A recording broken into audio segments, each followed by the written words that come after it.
we live in a society where everything's a big secret. You think with publicity and everything, everything is out there, but it's not. Like, everybody keeps everything a secret. We don't talk about our troubles as much as we should. We don't talk about what's going on really in our lives. Everybody struggles, and I feel like if that was more in the public eye, you wouldn't have as much suicide. If it was more vocal and more in everyday conversation, I feel like people who have depression wouldn't feel like such outcasts, like something was wrong with them. They would just feel human.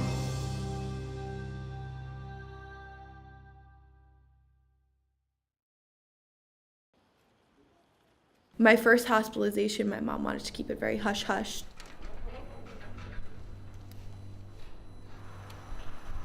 Don't tell anyone. Don't tell anyone that you were in the hospital. Like, it was something to be ashamed about. And it's not. The day when I realized I needed to get help, me and my mom were actually fighting about me, like, learning to drive. And I was like, I'd rather kill myself than do that. And she's like, then let's go to the hospital right now. And it was sort of like a back and forth, like, I'm like, let's go. And so she drove me there and she pulled over and she's like, Liz, do you actually want to go in? And I was like, yeah. The reoccurring thoughts of like just shoving a knife into my chest, reoccurring, always in there, not just something I couldn't get rid of. My first hospitalization, I was sent to Westchester Medical Center. And so essentially, like, they took me there, took like my vitals and everything. And they basically asked me, they're like, what are your thoughts? Are they active enough thoughts? Are they just passive, I want to die? Are they like, I want to die, I want to do this to kill myself? And so immediately they brought me, they're like, okay, you need to be enrolled. Westchester Medical Center isn't a very good hospital. It's very clear-cut, like stereotypical mental health institution, like linoleum floors, plastic furniture, very strict. Like it wasn't a nice experience. And I think that was like terrifying for me and like scary overall. Katona Four Winds was very nice there. It was a very therapeutic, like almost like sort of a summer camp experience, if in like a sort of messed up way, It was very specialized for my needs. There I felt like very happy because we went outside all the time. It's something that like happened in my life, and it's like, it's definitely not what everyone thinks it is. People think mental hospital and they think scary, terrifying, people who are crazy, and it's so stigmatized and people think it's just like terrifying. It's really not. A lot of people are very nice in there. It really made me stronger. It was one of the largest turning points in my life, I would say.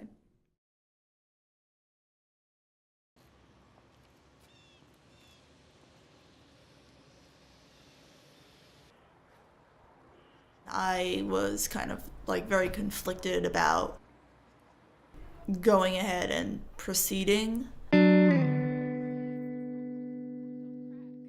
to the extent that I kind of like did get held back when a woman came up onto the roof to talk about the flowers. And I was like, she's such a sweet old lady, like, I can't do this now. I had gotten into a relatively emotionally abusive relationship. It started off very small. He would bring up these things occasionally, like talking about suicide, talking about people that he knew who had attempted it. He also, would bring it up not only in conversation, but also in his blogs, talking about how he had been in previous relationships that were very reflective of the one we were currently in. He would talk about his situation with these other females. He would insist that they had caused problems in the relationship, which made him feel really bad and wound up leading these girls to attempt suicide as well. After looking back on it, I don't think it was them. You would read it, and it would make it seem as if it was this very fatalistic sort of thing from his point of view, like this always happened, but definitely would push it on these other partners. That probably did kind of instill this feeling of a self-fulfilling prophecy in me, especially because I already was very beaten down at that point. I fortunately did have friends who, even though there was an attempt, I had informed them about it, and they had informed my family, who informed the police.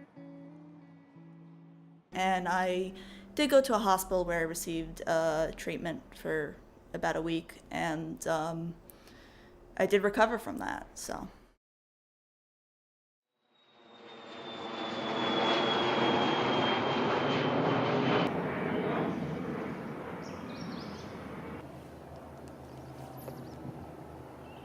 It was shocking, to say the least, that, he did that, because as someone who's known him for essentially like most of his life, I never saw it coming. His sister didn't see it coming, and we were actually the ones to find him.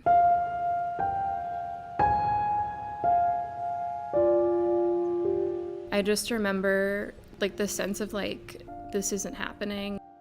She thought it was a prank. I thought it was a prank. Like, we thought he was just punking us. Because, like, there's no way that he would do this. And it's just someone who had so much potential just hanging lifeless from a rafter.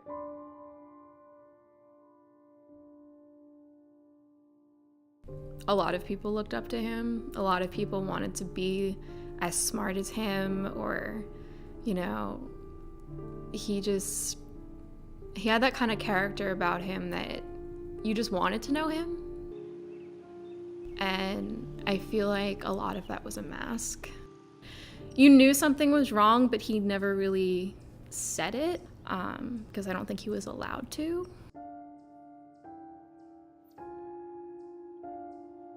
I didn't know he had depression because his family didn't want him to tell. He had a lot of pressure on him to be like perfect from his family because he was second in his class. He went to this like elite college that put a lot of pressure on him, and he was no longer like the top of his class like he was in high school. He was always the best at what he did, and he was no longer the best anymore. Even in his like death, the pressure his parents put on him, they just moved it to us. When it happened, like when he killed himself, we weren't allowed to tell anybody that he killed himself. We were told by the parents to tell people he fell down the stairs in the basement, and that just infuriated me, because it's like, no, like he hung himself, he killed himself, like he didn't fall, it wasn't an accident, it was completely intentional. Like the day before it happened, like he was playing frisbee with my brother like in the street, and they were laughing, and like, I don't know, it's just like he didn't even tell my brother what was going on. I just remember his wake and his funeral, and there were lines out the door because there were so many people that looked up to him and that cared about him, that loved him, and he didn't even realize it.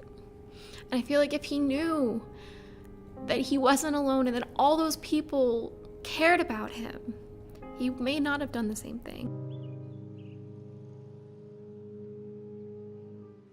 We're forever going to wonder, like, why he did it.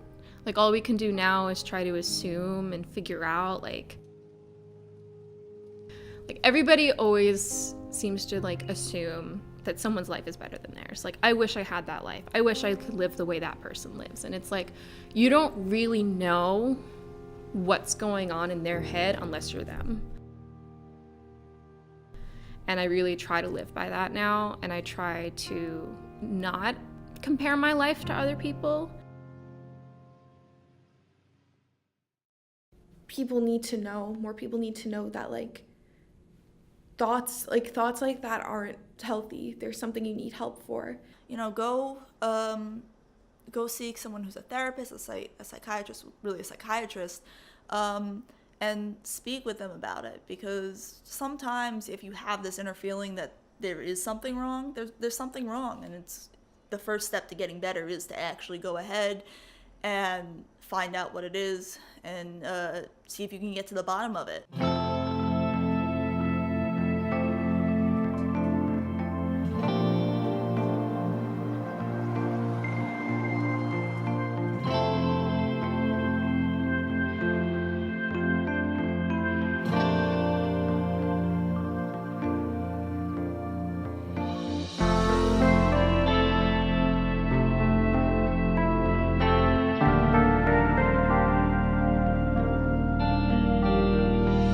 A lot of people, you never expect it, and they keep up this facade because no one expects it.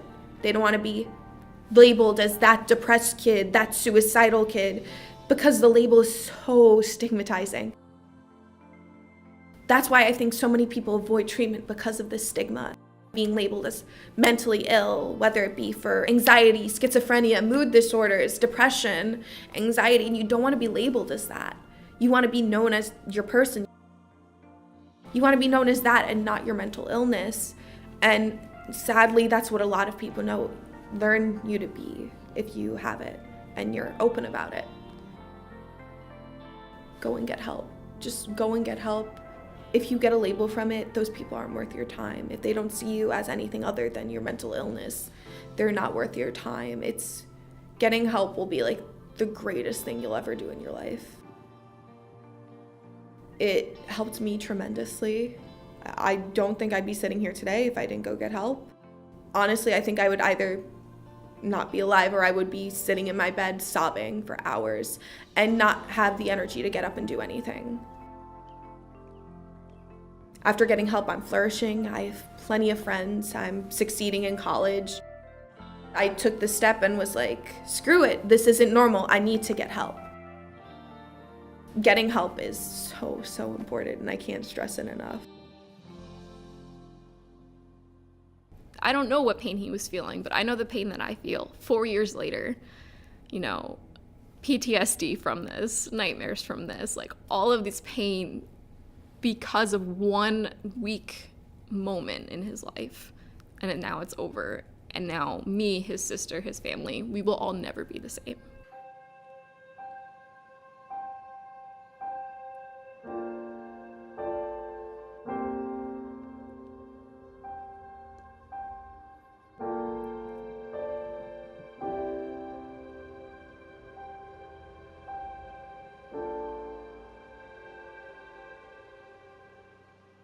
You know, in that moment, you know, it's such a rash decision and it's such a thing that you just act on it.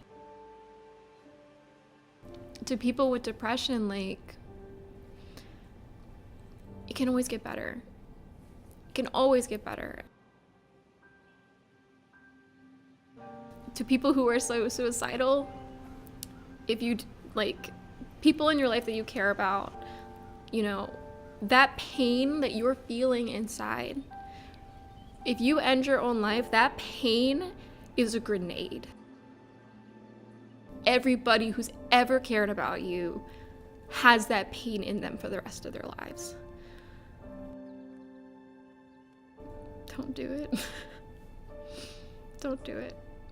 Even if, you know, you think it will fix everything. Even if you don't want to fix anything and you just want the pain to stop, just don't. It can always get better. So don't be afraid to ask questions and don't be afraid to reach out for professional help, because it's nothing to be ashamed of. It's like any other sickness. It's not shameful to get help for mental illness. It's not shameful to go to the counseling center. It's not shameful to talk to someone. It's not shameful to go to a mental hospital. None of it's shameful. It's all to help you. And if anyone shames you for it, they're not worth your time, because they're just a bad person. They're not worth being in your life if they're not going to support you, you know? And it's just something that needs to be talked about more and needs to be less stigmatized and known as like, this is a thing that happens and this is a thing that needs to be talked about and addressed in a serious way and non-stigmatized way.